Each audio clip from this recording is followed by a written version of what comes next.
Hey there! Please bear with me. I just recorded this about 30 minutes ago and then it got deleted. Anyways, my ELL reading strategy is called a picture walk. A picture walk is a walkthrough of a pleasure book or a textbook using only the pictures to try and figure out what the book is about or what you're going to be studying or what the vocabulary words are. One of the most important parts of a picture walk is the background knowledge. You have to have background knowledge in order to understand the words in the English language or any language for that matter. A simple background knowledge of not only ELL students, but also an example of students living in Florida would be snow. Some students that live in Florida have never seen snow. They might not know what it is, and if you're reading a book that has snow in it, and they don't know what snow is or what it looks like, then they would not have the background knowledge for that particular book. The ideal scenario would be any grade level where ELLs are present. It is for lower oral language levels, but it would also be for students that are newly learning a language, the English language in this particular case, or it could even be for larger vocabulary words that one's not familiar with.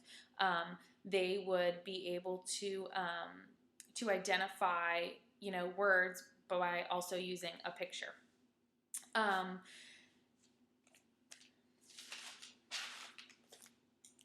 The materials needed are books with words and pictures in them. The whole point of this picture walk is to look at the pictures and try and determine what you're going to be reading about, what it helps with comprehension, so you have a picture to put with the words. You can use pleasure books, textbooks, online articles, magazines, anything like that really that has words and pictures that you're trying to read. The research that I found was online and also the SPC online library. The first one was on scaffolding and building background knowledge. It is the power of verbal scaffolding, showing beginning readers how to use reading strategies.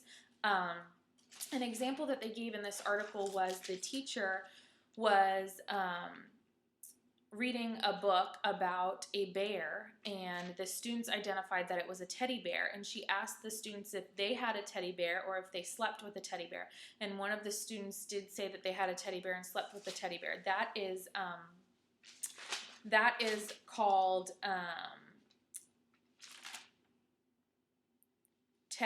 self to text. So they are sorry, I drew a blank there. They are relating the text to themselves, and so they're making a personal connection there. Another website that I saw was ASCD, Learn, Teach, Lead, Ideas from the Field. This was for reading comprehension strategies for English language learners. This is where I got the idea for the picture walk. I thought it was a really cool strategy that could be used. It was fun. The third website was readingtokids.org, and that was also all about the picture walk and how it can be used.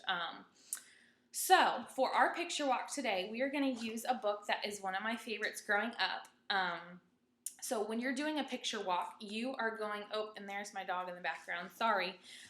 You are going to use a book, and you are going to look at the cover and try and ask the students what they think this book is about. And if the students were looking at this book, they'd probably say a mouse, a cookie, food, a buffet. I mean, the answers might be off the wall, but this is their imagination, so they can say whatever they'd like to say. So you will start by going through page by page through the book and asking the students what they think is going on in the book. So right here for this book, you see the little boy over here, and then you have the mouse all the way over here on the lawn. So you might ask them what the mouse is doing, what they think the boy is doing, and so you would go through the whole book and look at all of the pictures first. Ask the kids different questions. Some of the questions would be, what is going on here? Who is this? When is this story taking place? Where is this story taking place?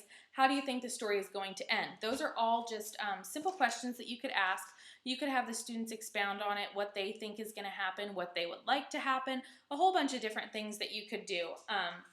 So once you finish the entire book, this is the last page, you ask the students what you think is happening in the end.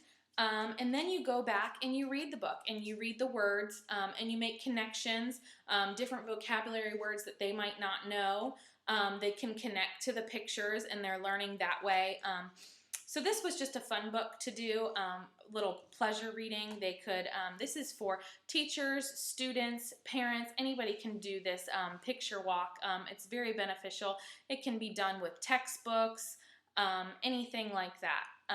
A personal story, my parents, when I graduated high school, they took in 3 foreign exchange students from Thailand.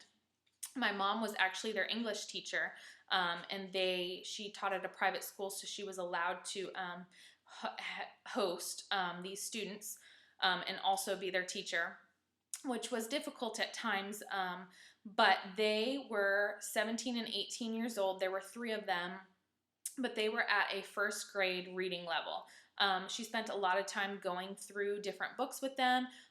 Their textbooks had pictures in English. In the subject English, there's not a lot of pictures at the 12th grade level, but with science there was. They've really excelled at science. They were able to look at the pictures and also learn the vocabulary words and form a connection between the two. So that's just a little side story. I hope you enjoyed. Thanks.